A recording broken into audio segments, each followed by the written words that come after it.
If something's going to fail, I want to know it's going to fail now. I don't want to know it's going to fail after I've launched it. De-risk as much of it as you can, because if you're honest, you can't handle all of them at the same time at the same level of quality. Welcome to LaunchPod, the show from LogRocket where we sit down with top product and digital leaders. Today, we're getting into part 2 of our master's class in user research and product strategy from Aleks Bass, CPO at Typeform. In this episode, Aleks talks about how they successfully launched Typeform for growth in only 6 months, which quickly became Typeform's fastest growing product ever. How she restructured the entire Typeform product development lifecycle, adding continuous usability testing as a crucial part of that process, and how you can cultivate strong relationships with both R&D and go-to-market to drive similar results. So here's part 2 of our conversation with Aleks Bass. So now you've gone through this, hopefully fairly rapid, it sounds like, exercise that Typeform undertook to understand personas. What are the jobs to be done? What are the overlaps? What do these people actually want at a very nuanced level? How good does it have to be for them? Are there some that can need it 25% good, some need it 80% good?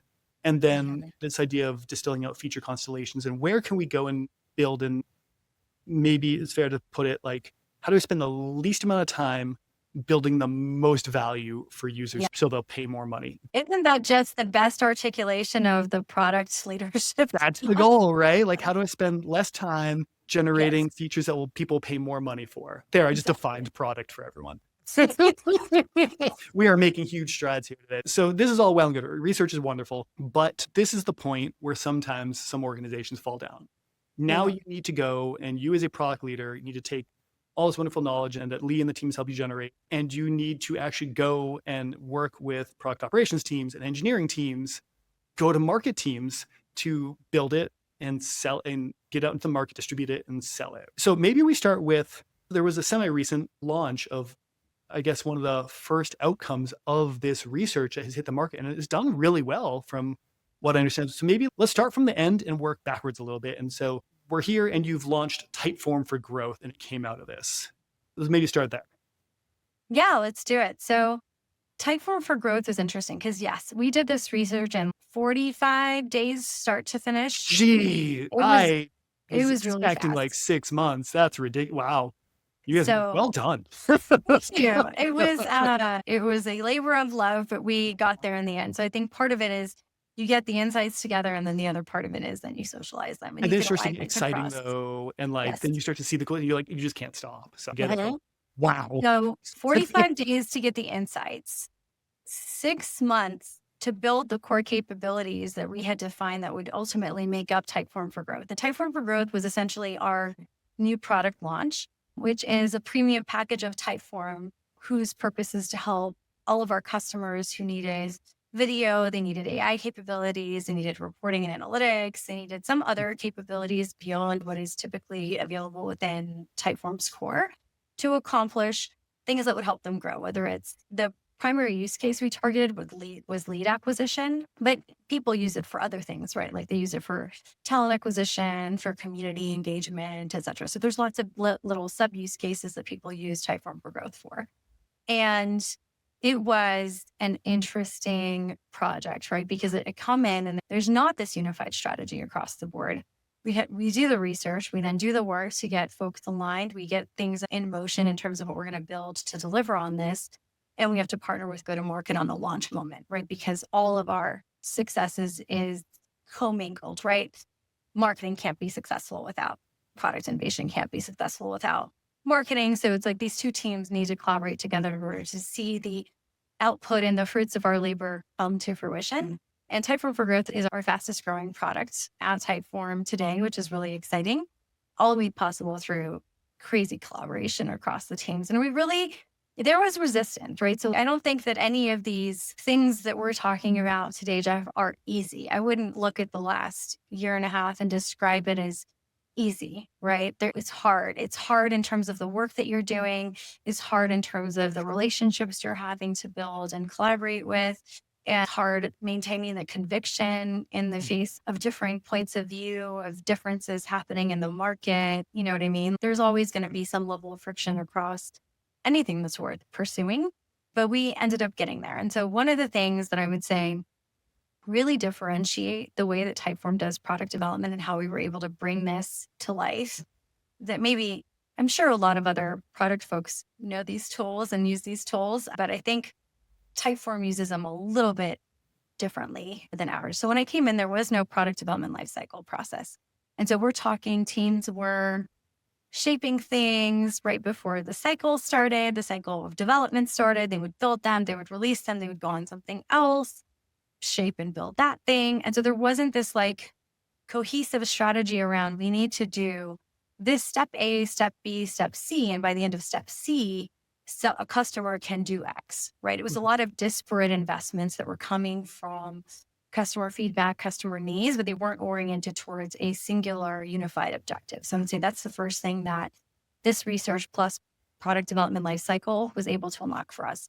The second thing is that we were able to start looking ahead intentionally, right? So we could start to make time for those conversations across product design, engineering, and even our cross-functional partners. What do we need to do in order to be able to unlock this opportunity, in order to be able to serve these types of customers, in order to be able to do this use case?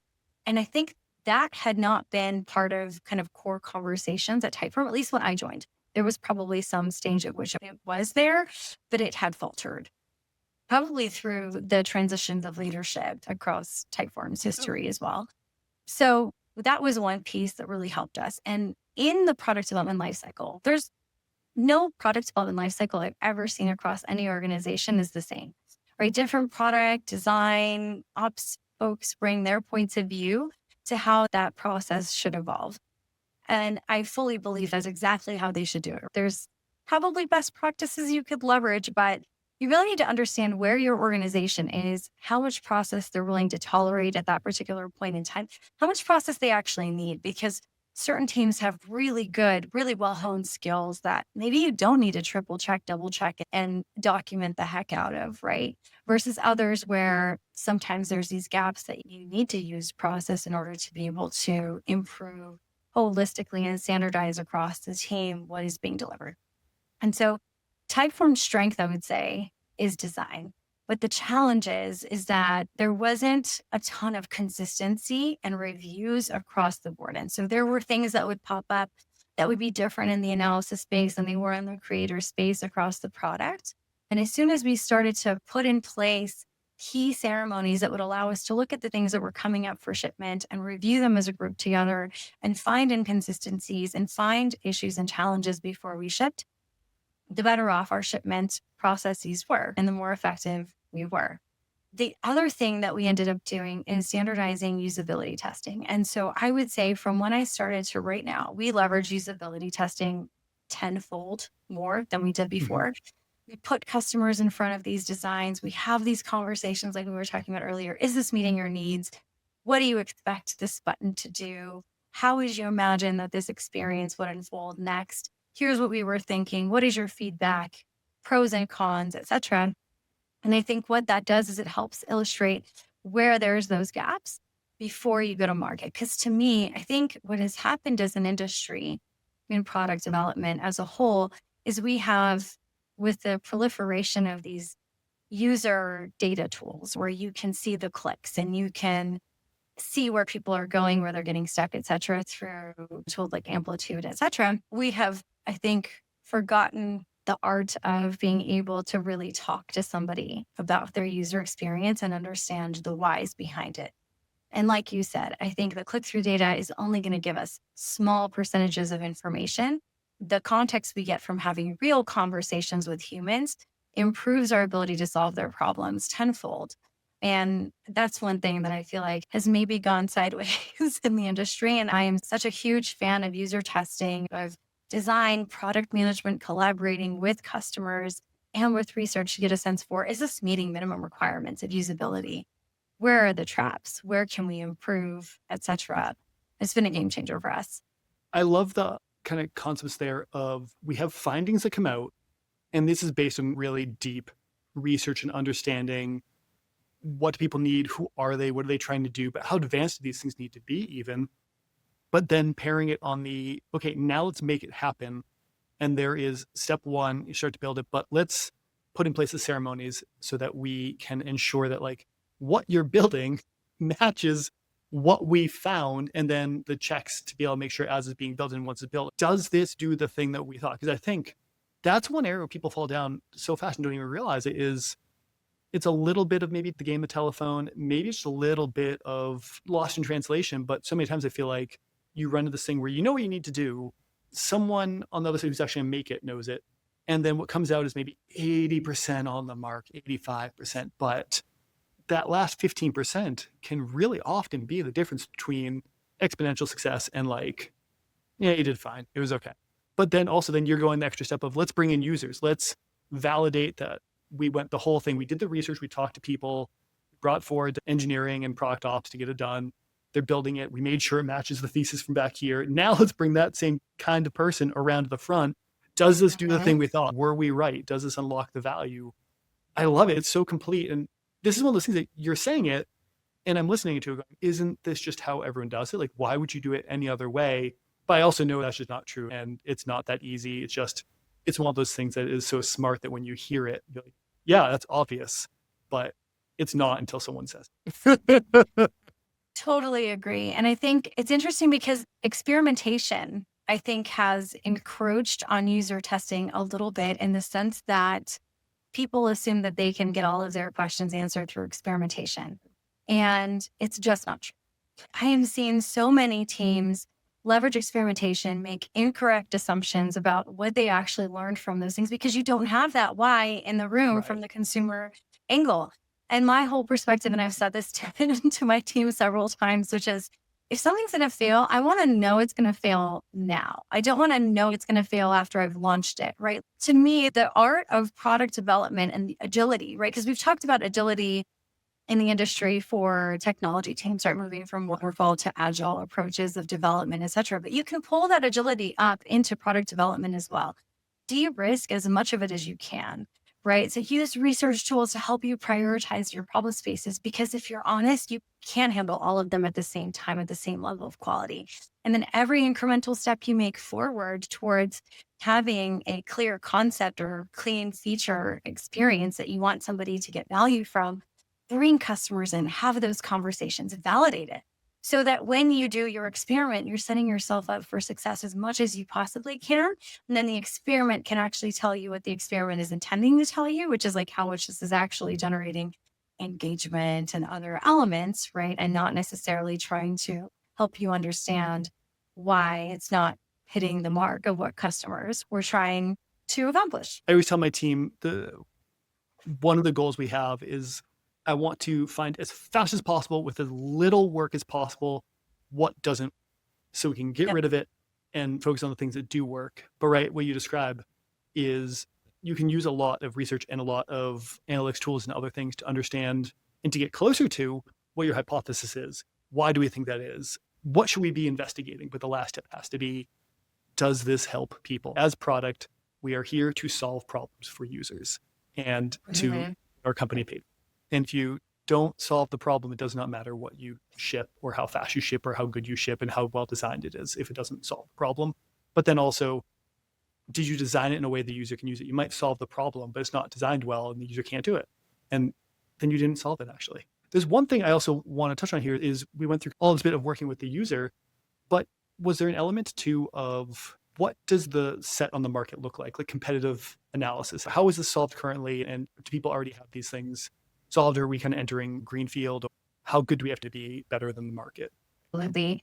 And I think competitive intel is interesting because oftentimes competitive intel is one of the most polarizing things you'll hear in an organization because it's almost weaponized the way that most people do competitive intel. And you selectively surface the things that you want the teams to be working on to push them in a direction. So-and-so has this, so we have to go build it too, right? Because we need to be competitive.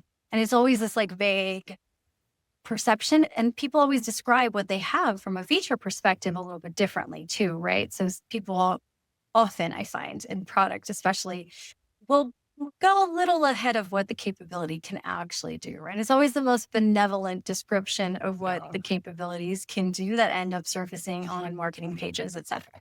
We would never do that. Not in marketing, no. Right? No, never. No marketing, not sales. No. And so, given that environment, we wanted to take a slightly different approach. Of course, we want to watch what's happening in the market. And of course, we want to be able to track how people are talking about their products, where they're placing their bets investment wise. And that should be a touch point that informs our strategy 100%. But the thing that I think is often underlooked is understanding the competitive nature of individual products from their users' perspective. And so what we ultimately ended up doing is we had this strategy, and part of the strategy for Typeform for Growth was closing key competitive gaps. And part of the strategy was generating additional revenue from launching net new capabilities that none of our competitors had, that we could help marketers accomplish more of their goals through Typeform, as an example. And so what we did is we sourced, I think it was like 1 to 200 different customers who were actual users of the products we wanted to assess Typeform against. So of course, we also recruited those customers through Typeform too. And we had them evaluate all of the different feature categories that we wanted to compare ourselves against to understand what are truly gaps in the market and what are greenfield areas in the market and where are we falling behind and where are we ahead. So we can clarify for ourselves from a consumer and a user's perspective, where are we overperforming, where are we underperforming? And so we had a bunch of different features categorized into different categories that the users would evaluate. And we did this for, I think it was 5 or 6 different competitors as well, the most salient competitors, in 2 touch points. One was right around the launch of Typeform for Growth, and one was 6 months after that. And that gave us the best baseline, right? Because the Typeform for Growth launch was around the time we were releasing quite a bit of new functionality that was intended to close some of these gaps. It was interesting because some of the places that we thought others were outperforming us like crazy, they were actually not. And their capabilities were not necessarily meeting or exceeding their customers' expectations. And other places where we thought we were killing it and we just were so good relative to the competitive set within the market, we had to take a step back and realize maybe we had some growing to do in this as well. But what I actually found is it was such an interesting tool as well. And this wasn't necessarily the intention of it and created this study. The goal of the study was to help us understand where we need to spend more time from a product perspective and close key gaps. But what it also created was a proof point that we were having a material impact on our customer experience through investing in the capabilities we were investing in. So we did that time one, right around the time of Typeform for Growth, and we had certain areas that were lit up red, right?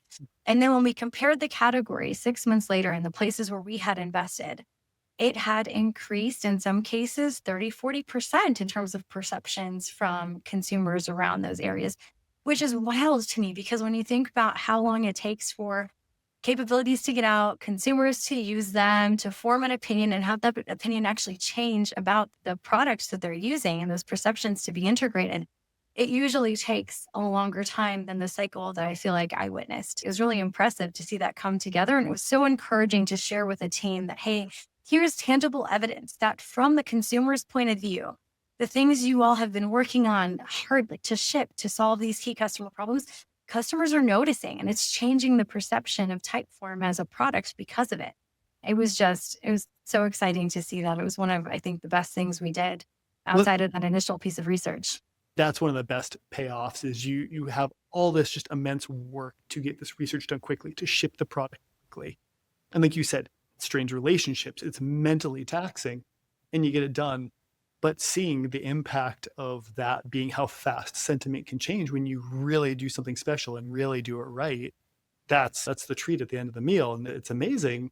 But I've also kind of learned really quickly as we've been talking, just how fast you all move over at Typeform. But people should take this as evidence that having a more structured, more thorough research and operations and all this is not going to slow you down necessarily. It might feel like 1 or 2 little bits with a little bit more process. You take an extra day to get it right, but getting it right the first time, that compounds again and again, where now you're right the first time. You're right. You do it right the first time. You get good info the first time you do an experiment. And what happens is a year down the road, you have done user research, you've shipped the product, and you have majorly shifted consumer sentiment around your product. That's a huge thing in 1 year. I want to make sure we don't have a ton of time left. I do want to make sure we cover the last piece. And I think this is one that we touched on briefly, but it gets overlooked a lot in a holistic kind of product cycle. which is can we maybe talk for a second on the relationship with go-to-market, and how do you then take this and bring it to marketing, bring it to sales, and make sure the things are there where sales is incented to sell it. Marketing lines up with market trends and timing and everything, where they're able to go to the market and push it and distribute it out, and you're able to get it out to change the sentiment. Because you're not going to change user sentiment at the level that you all did without getting it out there very quickly and getting it into people's hands really quickly. So one of the things that we did is we followed a very intentional release process. We went into an intensive alpha where we qualified folks across a variety of different categories and gave them the new product for free for a few months in exchange for talking to our research team and having feedback sessions and co-creating with us. And that was an incredibly valuable stage for us because we learned a lot about quick little optimizations that we could make that would address some of the core pain points that we thought we would see in market if we released at that stage. Then the next phase was beta. And for us, it was, can we get you to pay for this, even if it's at a discounted rate for the value that you're getting? And that was an interesting touch point because it's what helped us prove out that people do have a willingness to pay for these things, and these features are valuable. They do want to actually pay for them. And that gave us that extra confidence that we are ready for a launch, right? We can release this, and it's not perfect and there's things we can always improve, but it's something that allowed us to also have touch points to be able to share across the organization. Look, we are getting signal that people are happy with the capabilities as we've built them and that they're using them and they were willing to pay for the package moving forward to be able to accomplish these use cases as well. The other thing I would say is when I think about go to market, it's interesting because we need radical empathy in a lot of these instances, right? It's really easy to think about the things somebody is asking for and to think about the reasons why they might be asking for those things and be dismissive of them. It's much harder to understand what their day-to-day life is like, what they're having to do as part of the Typeform team, and the fact that the choices that you are making on a regular basis as a product organization directly impact them, positively and negatively, depending on which decisions that you ultimately make. And these people have their ear to the ground. They are dealing with customers with real life support challenges, upgrades, downgrades, sales. We have a sales-led motion at Typeform as well. So sales conversations. And so they have real perspectives from customers that we would only benefit from listening to. And so I think the challenge, at least for different organizations when they're scaling, and Typeform is still relatively young and its age as a company, it's hard to find the right touch points, especially when you don't have a product development lifecycle. Things are constantly on the move. Where are you going to slot in GTM feedback on the things that you're investing in? There's not natural places. And so it's the thing that falls off the back of the truck, right? Because the door's not closed. Terrible analogy. But you know what I'm saying? I got it. It's better than you think. And the first thing that product operations really helped us to do is to set up this motion where we were going to create a really distinct intake process, which means anybody in the company can surface ideas, challenges, opportunities that we should be looking at as a product team for what we want to potentially build moving forward. And then, of course, transparency, right? I don't think that maybe this is not the case in all instances, but at least at Typeform, our GTM teams are genuinely benevolent, right? And they want to do what's best for the business. And so if they have clarity as to why we prioritized X over Y and what they need to do to help us make the case for investing in certain things more intentionally, they're game for it. They're willing to do it. They'll partner with us. And we've had several examples of that really true partnership and engagement. And so I think the other piece is, in addition to intake, like taking all of these ideas in, it's irresponsible to then put it in your black box. A lot of research agencies back in the day were getting dinged for this black box approach where it's like, you put the stuff in and then something comes out. We can't tell you how the stuff came out because it's proprietary, right? But it comes out, and trust us, we know it's the best. It's the best thing that could possibly come out of this box known to man, right? Because we have the best box. Anyways, it's just the best.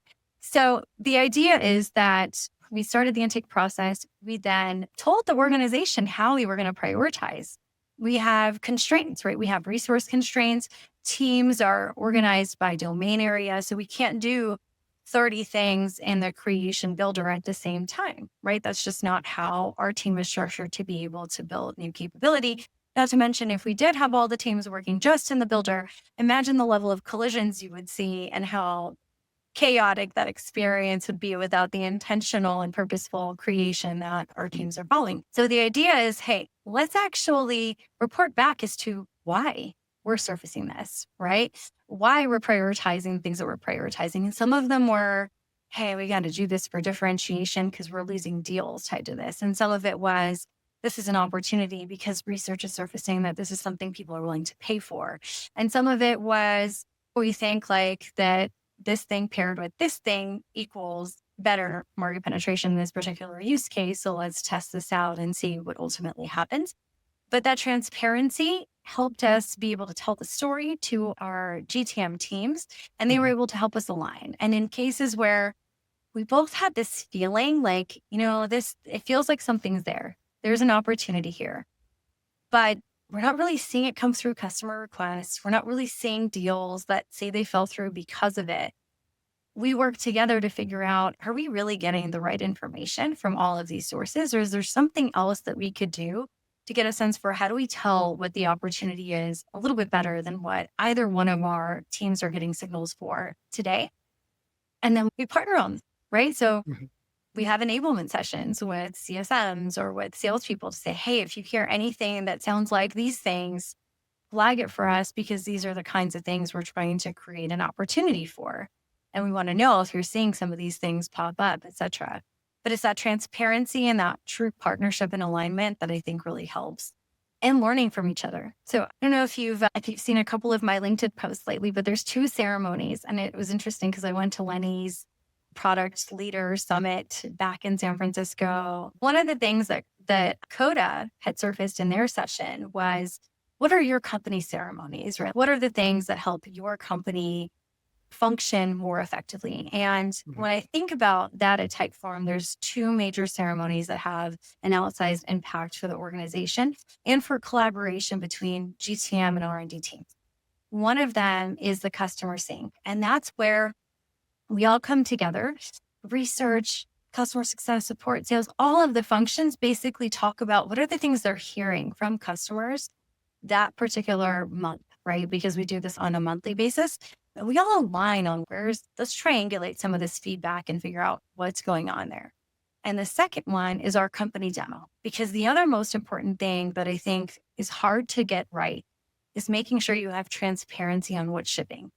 I don't know any product leader that has not heard, I don't know what's shipping. What is the status of X? What is the status of Y in their organization? So we created a company-wide ceremony where everybody can come and see what the product teams shipped in that quarter. And we have demos there, and we partner with product marketing on enablement. So teams can basically use those resources for sales, for support, and for any of the other objectives that they ultimately have that rely on some of these things. And those 2 ceremonies have been hugely impactful in fostering that amazing collaboration between GTM and R&D. But I think some natural friction and tension is healthy, right? Because we should be pushing back on some of these ideas and pressure testing them and making sure they are right for the business. As long as it's done respectfully, and appropriately, I think all good things. Yeah, healthy competition, right? Because everyone wants to push back and say, sales is always, I lost this deal because of this. And if only product had shipped this feature, I would have hit my quota. Or it's easy to kind of take shots at each other like that. But there is a productive level of, I'm hearing this on the market, it has systematically cost us 5-6 big deals.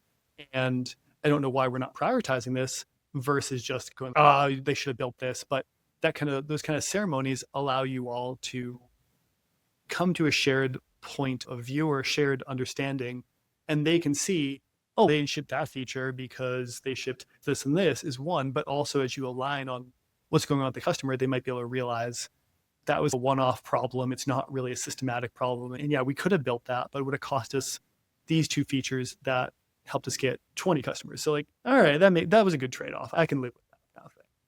No, I love that. The way you came in and built this, start with research, build in a place for intuition, but also validating and corroborating and strengthening intuition via research, deep research and deep understanding of how to do research so you can do it quickly, right? 6 months is oh no, 45 days to do the insights is insanely fast, but that comes from understanding how you do research. Where can you cut the corners? How do you form the hypotheses to go validate? How do you validate them? And to flow this all through, now let's build it, and this process for building it where it's make sure that we have validation on the build side and the research side. Make sure we have operations set up so we have a cohesive plan of how we're going to build it and how we validate it. And then throughout it, are you checking, is this matching the thing we saw? Is this matching the thing that we talked about originally? And then switching to, is this matching what the customer needs? Is this hitting customer? Were we right originally? And are we building the right thing? And is this customer expectations? Then how do you bring it forward to go to market? This, you should teach a master's class in this, or at least one lecture a semester or something. But this is I would great. love that. What do I name Yeah. it? Research led? And everyone's talking about founder led. What do I call this? Research, operations, and intuition. What? Real world guide to shipping good stuff. We should just publish that. Forget college. We'll go the skip college route and we can publish that together. But it's such a good model for how you can have an immense impact so quickly. I hope people have their notebooks out because I have a recording like this. I'm just going to go back and listen to this again. But this is great, Alex. We could keep going with this. At least I could keep talking about this and ask you more and more questions for another couple of hours. It's end of day right now for both of us, so I'll just leave it at this was fantastic. I feel like I learned so much in the last hour and a half. I am incredibly lucky. If people want to reach out, think they can be helpful to you, if people have ideas to where they can be additive, or they even want to ask you questions, is there a place to get in touch? Is LinkedIn usually the best spot, or is there something else? Yeah, LinkedIn is great. Please follow me on LinkedIn, reach out, message me. I'd love to have conversations and learn about how others are doing things and be helpful if there's anything I can do to be supportive to anybody else who's working in this wild space known as product development. It is. I feel like we're at a new renaissance of product lately where people kind of really having to redouble down how all this stuff works. And there's some cool stuff coming up. But yeah, I can vouch. Follow Alex. You'll get insights like this regularly just into your LinkedIn feed. So it's great. Thank you so much for coming on. This is a blast. I really appreciate you taking the time. It was really fun going all through this. And yeah, had a good time. Hopefully you did too. I did. Thank you so much for having me on, Jeff. It's always fun chatting with you.